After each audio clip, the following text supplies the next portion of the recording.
एक बार की बात है, राजू की सास का पैर टूट जाता है तो वो और उसका दोस्त कालू दोनों मिलकर उसे एक सरकारी हॉस्पिटल ले जाते हैं। लेकिन वो हॉस्पिटल कोई आम अस्पताल नहीं होता। वहाँ एक चुड़ैल का साया होता है और जैसे ही चुड़ैल उनके सामने आती है तो कालू और राजू अपनी सास को अकेला वहाँ छोड़कर वहाँ से भाग जाते हैं। तब वो चुड़ैल शीला के अंदर घुस जाती है। तब डॉक्टर और नर्स जैसे तैसे शीला को बेड के साथ बांध देते हैं। फिर सुबह होने पर उसकी बेटी मुस्कान अपनी माँ शीला से मिलने अस्पताल जाती है। माँ ये क्या? माँ तुम ठीक तो हो? इन अस्पताल वालों ने आपको बांधा क्यों हुआ है? फिर मुस्कान शीला की रस्सियों को खोलने लगती है। तभी डॉक्टर और नर्स वहाँ आते हैं। अरे बेवकूफ औरत, ये तुम क्या कर रही हो? इस औरत में चुड़ैल का साया है, इसे मत खोलो। अगर ये आजाद हो गई तो हम में से कोई नहीं बचेगा। मैं ऐसे अंधविश्वासों में विश्वास नहीं करती। ये मेरी माँ है, मैं इन्हें ऐसी हालत में छोड़कर नहीं जाऊंगी। हाँ बेटी, मुझे यहाँ से ले चल, ये डॉक्टर और नर्स मुझे मारना चाहते हैं। फिर मुस्कान डॉक्टर के लाख मना करने के बाद भी शीला को खोल देती है और अपने साथ लेकर चल देती है। अरे ये कैसे हो सकता है? जब कल रात ये पेशेंट आई थी तो इनके पैर की हड्डी टूटी हुई थी, अब तो ये बिल्कुल सही चल रही है। ये कैसे हो सकता है? फिर शीला और मुस्कान दोनों घर पहुँचते हैं। राजू और उसका दोस्त उन्हें देखकर हैरान रह जाते हैं। अरे सासू माँ, आप ठीक तो हैं? अरे नास मिटो, तुम दोनों तो मुझे वहाँ अकेला उस चुड़ैल के सामने मरने के लिए छोड़ आए थे। हमें माफ कर दो, उस चुड़ैल को देखकर हम दोनों घबरा गए थे। मुस्कान बेटी, मैं बहुत थक गई हूँ, मैं आराम करने जा रही हूँ। ठीक है माँ, मैं आपके लिए कुछ खाने को लाती हूँ। हाँ ये सही रहेगा, वैसे भी मुझे बहुत भूख लगी है। जल्दी से मेरे लिए 2 मुर्गे पका कर ला। ऐसा बोलकर शीला अपने कमरे में चली जाती है।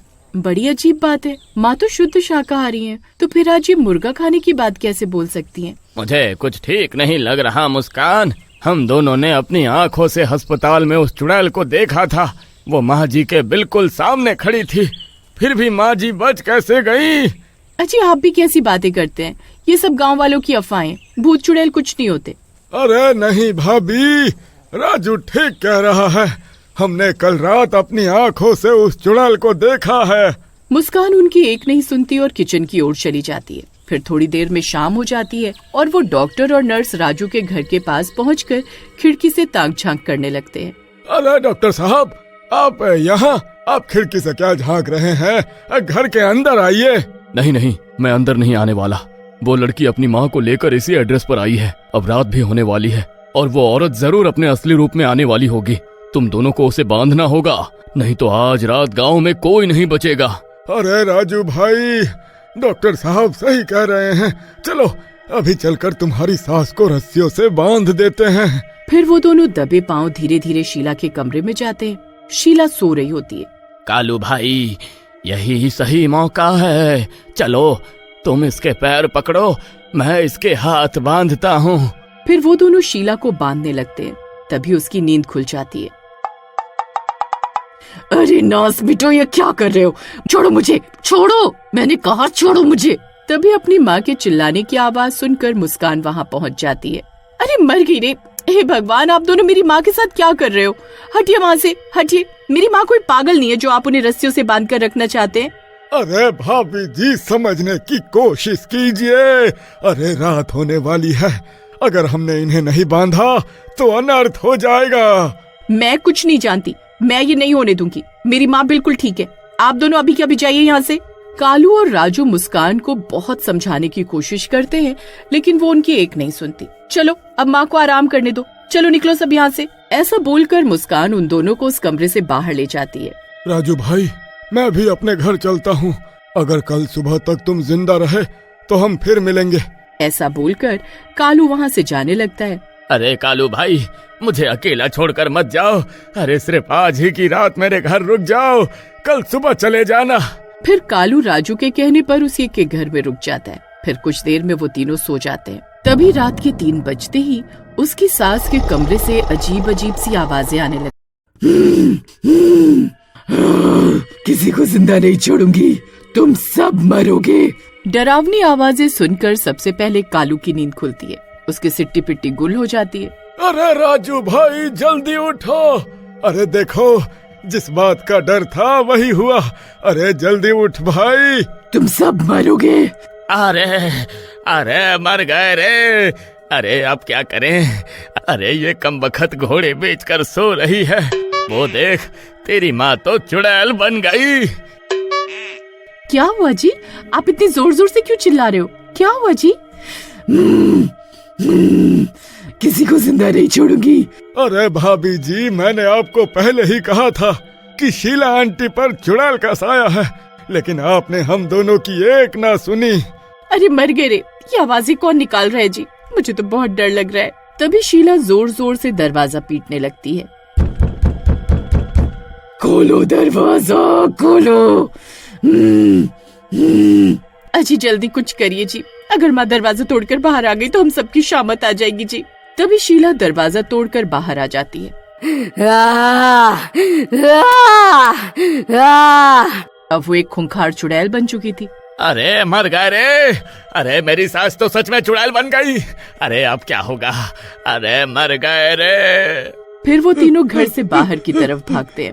अरे भागो रे भागो, अपनी जान बचा कर भागो।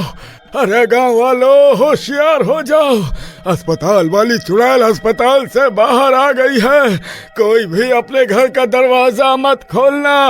अरे कालू भाई, अरे अब क्या करें? कहाँ छुपे? मेरे घर चलते हैं, चलो जल्दी चलो। फिर वो तीनों भागते भागते कालू के घर पहुंच जाते हैं और कालू के घर का दरवाजा जोर जोर से पीटने लगते हैं। अरे सीमा, अरे जल्दी दरवाजा खोलो, नहीं तो तुम विधवा हो जाओगी। तभी इतना शोर शराबा सुनकर कालू की बीवी सीमा खिड़की से बाहर की तरफ देखती है तो उसे वो तीनों दरवाजे पर दिखाई देते हैं। अरे भगवान, खिड़की से क्या झांक रही हो? अरे मैं हूँ, जल्दी दरवाजा खोलो। तभी सीमा को दूर से वो चुड़ैल उसके घर की तरफ आती हुई दिखाई देती है। उस चुड़ैल को देखकर वो बहुत घबरा जाती है। अजीब चुड़ैल कहाँ से आ गई? अरे कमबख्त, दरवाजा खोल, नहीं तो यह चुड़ैल हमें जिंदा खा जाएगी। नहीं जी, अगर मैंने दरवाजा खोला तो ये आप तीनों के साथ साथ अंदर आ जाएगी घर के। मैं दरवाजा नहीं खोलूंगी। अरे मर गए रे। अरे कालू भाई, तुम्हारी बीवी तो धोखेबाज निकली। अरे अब क्या करें? फिर कालू के हाथ पांव जोड़ने पर उसकी बीवी दरवाजा खोल देती है और वो तीनों जल्दी से घर के अंदर घुस जाते हैं। शुक्र है भगवान का जान बच गई। लेकिन ये दरवाजा माँ को ज्यादा देर तक रोक नहीं पाएगा। उन्होंने घर का दरवाजा आसानी से तोड़ दिया था, वो इसे भी तोड़कर अंदर आ जाएंगी। तभी चुड़ैल उनके दरवाजे पर पहुंचकर जोर जोर से दरवाजा खटखटाने लगती है। अरे मर गए रे। अरे आज हम नहीं बचने वाले, हाय रे। तभी वो चुड़ैल दरवाजा तोड़ देती है और अंदर आ जाती है। राजू भागकर उस चुड़ैल के पैरों में लेट जाता है। अरे सासू माँ, मेरी प्यारी सासू माँ, क्या आप अपने दामाद को भी नहीं पहचानती? अरे हाय, मुझे छोड़ दो। चुड़ैल जी, हमने आपका क्या बिगाड़ा है? आप क्यों हमारी जान की दुश्मन बन गई हैं? आपके साथ हुआ क्या है, आप हमें बताइए। कुछ साल पहले की बात है, मैं भी इसी गाँव में रहती थी। एक दिन मेरे पेट में दर्द हुआ, तब मैं उस अस्पताल में इलाज के लिए गई, लेकिन उस डॉक्टर और नर्स ने मिलकर मुझे बेहोश कर दिया और मेरी दोनों किडनी निकाल ली, जिससे मेरी मौत हो गई। उस दिन से मैं हर रात उन दोनों की तलाश में अस्पताल में भटक रही हूँ, लेकिन रात होने पर डॉक्टर कहीं छुप जाता है और मैं उसे मार नहीं पाती। अरे चुड़ैल जी, आप हम पर विश्वास कीजिए, हम गांव वाले मिलकर उस डॉक्टर का पर्दाफाश जरूर करेंगे। फिर अगले दिन गांव वाले पुलिस को साथ लेकर उस अस्पताल में जाते हैं और बहुत तलाश करने पर उन्हें वो बहुत सारे मानव अंग मिलते हैं। फिर पुलिस उस डॉक्टर और नर्स को गिरफ्तार कर लेती है। फिर उस चुड़ैल की आत्मा को शांति मिल जाती है और शीला भी ठीक हो जाती है। अरे सासू माँ, आप ठीक तो हैं? हाँ दामाद जी, मैं अब ठीक हूँ। फिर उस दिन के बाद से उस हॉस्पिटल में किसी को कोई परेशानी नहीं हुई और गाँव वाले फिर से उस अस्पताल में अपना इलाज करवाने जाने लगे।